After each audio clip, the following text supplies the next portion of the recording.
Surprisingly, over 90% of viewers haven't subscribed yet. If you're enjoying the content, hit that subscribe button. It motivates us to keep creating and helps us never miss an upload. When I look back at the moment, it all truly began to unravel. It wasn't a dramatic fight or some obvious red flag. It was quiet. It was in the ordinary silence of our living room one evening, where the air felt heavier than usual, though nothing visible was different. I was sitting on the couch, nursing a mug of tea, while she sat across from me with her phone in hand, scrolling endlessly like she always did lately. It used to be that we'd talk for hours about everything and nothing. Plans, jokes, little observations about life. But those days felt like another lifetime. I had felt the distance between us growing for months. At first, I tried to convince myself it was just stress. Work had been overwhelming for me, and I figured maybe she was feeling the same, but the silence stretched too long, and the way she looked at me, or rather, didn't look at me, told me this wasn't temporary. "Is something wrong?" I finally asked, trying to sound casual, though my chest was tight. "You've seemed distant lately." She didn't answer right away. Her thumb flicked up the screen of her phone as if I hadn't spoken at all. When she finally raised her eyes to mine, the expression she wore wasn't tired or even annoyed. It was sharp, cutting, like she'd been waiting for me to open the door so she could slam it in my face. "Wrong?" she repeated, her voice dripping with impatience. "No, I'm just done pretending." My heartbeat quickened. I set my cup down slowly, watching her carefully. "Pretending about what?" Her lips curled into a cruel little smirk, one I had never seen on her face before. It was the kind of expression that made you feel small, disposable. And then she delivered the words that would shatter whatever illusion of a marriage I still believed we had. "Pretending you're enough," she snapped. "You're not. Honestly, I've been spending time with people who actually make me feel alive. If you can't handle me sleeping with your friends, then leave. They're real men." I froze. Not because I didn't understand her words, but because of how casually she said them, as though she were talking about the weather. No shame, no guilt, no hesitation. Just cold dismissal, like I was nothing more than an old coat she no longer wanted to wear. For a moment, I simply stared at her. My mind tried to process not only her betrayal, but also the depth of her cruelty. These weren't strangers she was talking about. These were my friends, men I had trusted, confided in, laughed with. And now she was telling me, with venom in her tone, that she'd been with them and if I couldn't handle it, I should walk away. She expected me to crumble. I could see it in her eyes, the anticipation of watching me break down, rage, or beg. But instead, I felt something else, a cold clarity washing over me like ice water. I smiled. It wasn't a warm smile, nor a broken one. It was sharp, deliberate, and controlled. "As you wish," I said quietly. Her smirk faltered for just a second. Maybe she hadn't expected that response. Maybe she wanted a scene, wanted me to scream so she could play the victim later. But I didn't give her that satisfaction. I stood, placed my now cold cup of tea in the sink, and walked to our bedroom without another word. That night I lay awake beside her. She slept soundly, as though her confession had lifted a weight off her shoulders. Meanwhile, the weight on mine pressed harder with each passing minute. The betrayal wasn't just hers, it was theirs. 3 men I had trusted, men who knew my struggles, my fears, my dreams. They had laughed with me, eaten at my table, shared stories and drinks, and all the while, they had been betraying me behind my back. Rage wasn't what I felt. No, rage is hot, consuming. What I felt was cold, precise. Like every piece of me was rearranging itself into something harder, sharper. By dawn, my decision was made. I wasn't going to shout, cry, or beg. I wasn't going to throw away my dignity in some desperate attempt to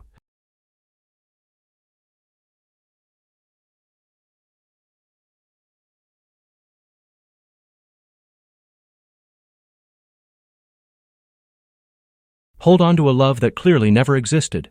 I was going to let them reveal themselves, and when they did, I would be ready. The next morning, I sat at the kitchen table with another cup of coffee, calm as ever. She shuffled in, yawning, barely glancing at me. There was no apology, no hesitation, just her usual self, now emboldened by the venom she had spilled the night before. My phone buzzed with messages from those very friends. Casual, friendly, as though nothing was amiss. None of them had the faintest idea that I knew. I responded politely, playing my part. The truth is, betrayal has a way of making you invisible. Once they believe they've broken you, they stop watching closely. That was their mistake. Later that day, something unexpected happened. My wife and those 3 friends, all of them, were rushed to the ER with sudden matching symptoms. Dizzy spells, weakness, waves of nausea so strong they couldn't stand.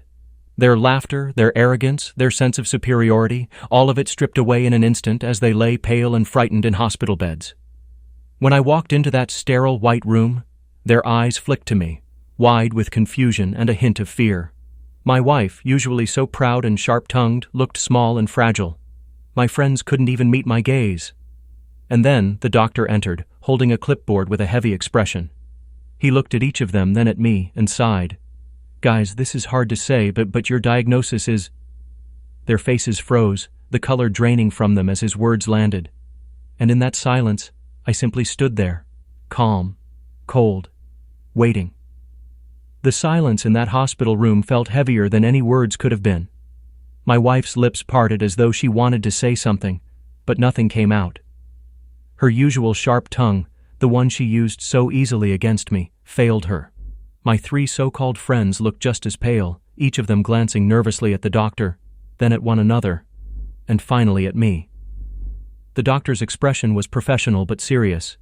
He cleared his throat, then said slowly, "You're all exhibiting the same symptoms. After running the tests, we've found a common factor. It seems you've been exposed to something unusual, and your bodies are reacting in the same way." He hesitated, then added, "This isn't life-threatening, but it's going to change how you feel about yourselves for quite some time. It's not something that can be brushed off."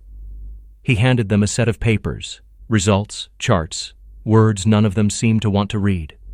I stood quietly at the foot of the bed, watching their faces go slack with shock. Whatever confidence they'd been walking around with had been stolen in that instant. My wife finally spoke, her voice barely a whisper. This can't be right." The doctor adjusted his glasses, his tone firm. "The results don't lie. This is the diagnosis. I'll explain the treatment plan and precautions you'll need to take." I didn't need to hear the details. The fear in their eyes told me everything I wanted to know. I didn't smirk. I didn't gloat. That wasn't the point.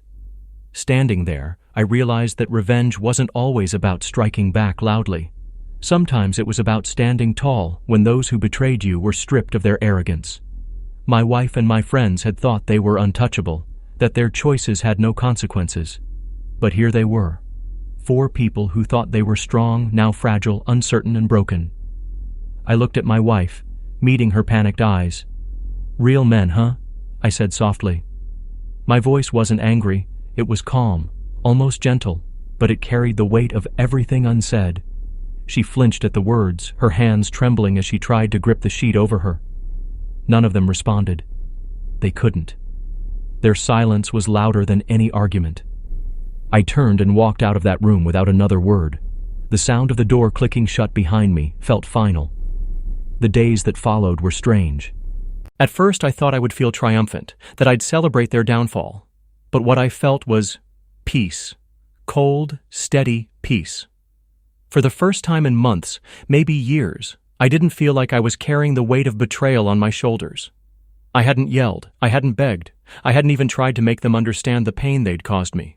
I simply let them collapse under the weight of their own choices. That didn't mean I walked away unaffected. Nights were still hard. Lying alone in bed, I'd think about all the moments I had shared with her, the laughter, the warmth, the plans for the future. I'd think about the trust I had given my friends so freely, the loyalty I had offered them, and how they had tossed it aside without hesitation. Memories are cruel that way. They replay the good times just to remind you how far you've fallen.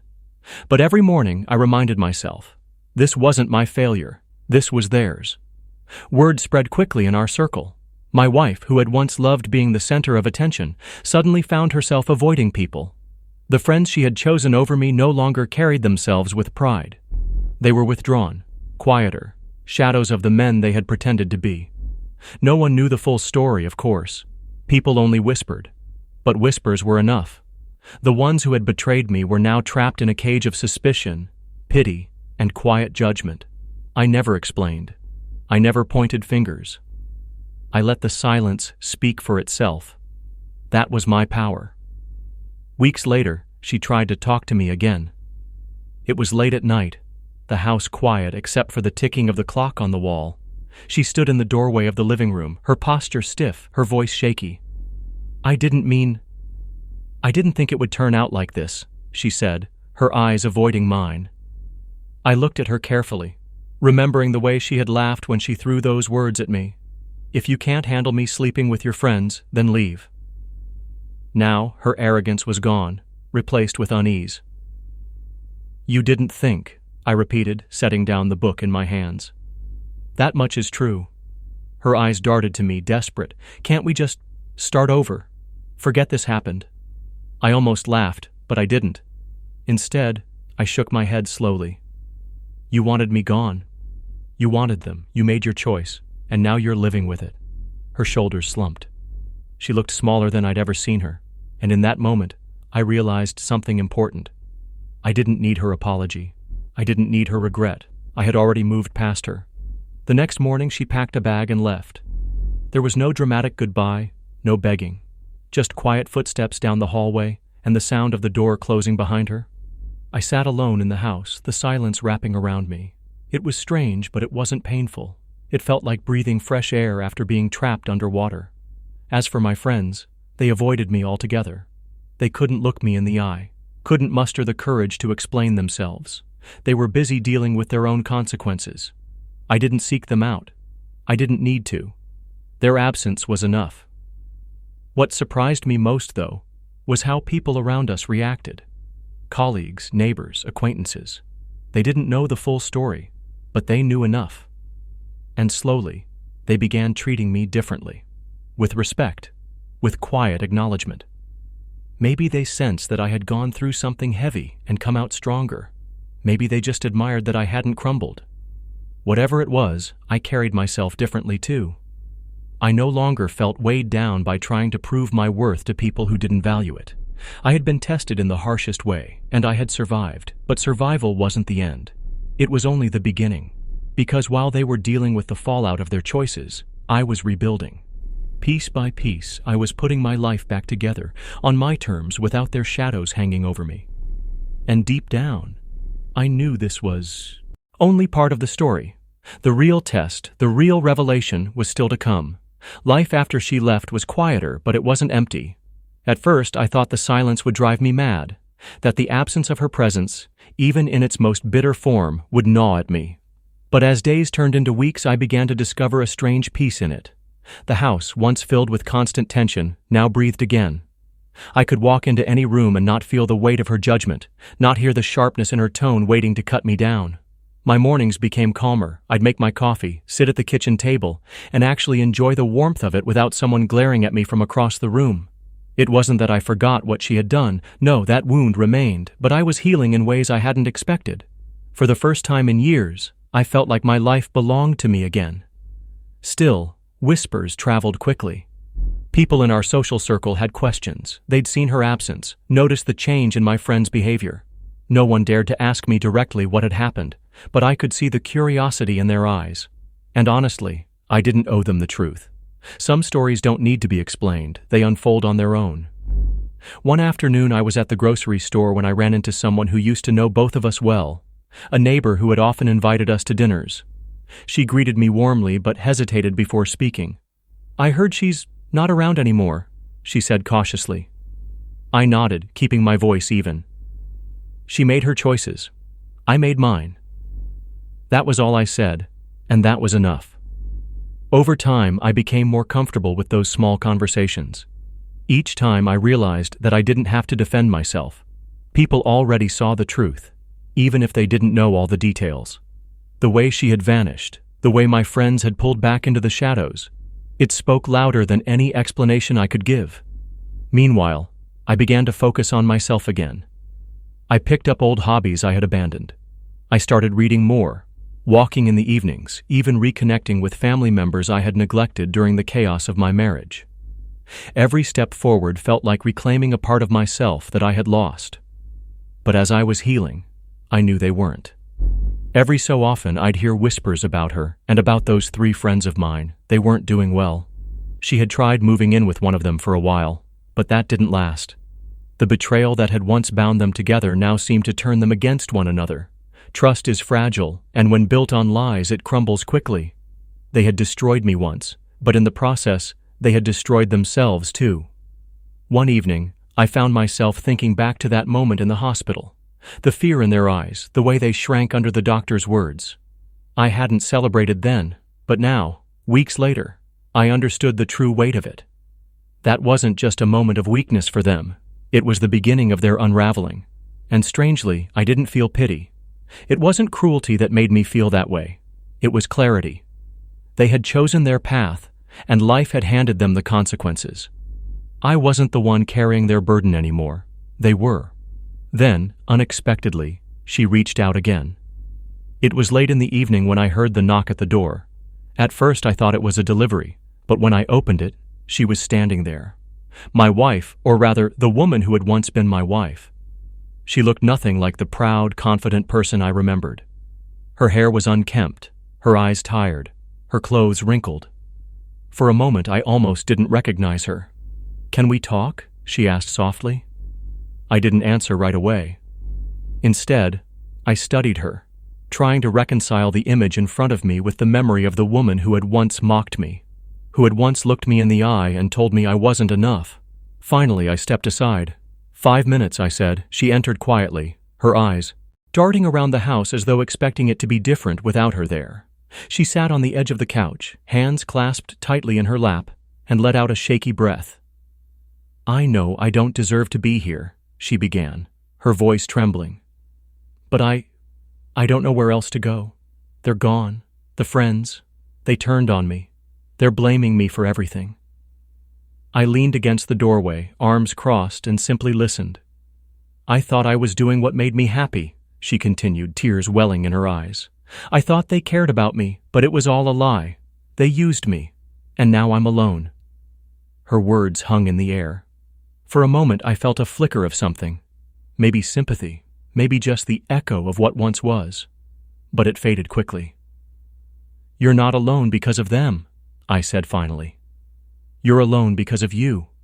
You burned every bridge you had, and now you're standing in the ashes." She looked up at me, her face crumpling. "I regret it. All of it. If I could take it back, I would." I shook my head slowly. "Regret doesn't erase choices. You wanted me gone. You wanted them. And now you have neither." The silence between us stretched. She wanted me to offer her a lifeline, to say we could rebuild, that there was still a chance. But I had no such words for her.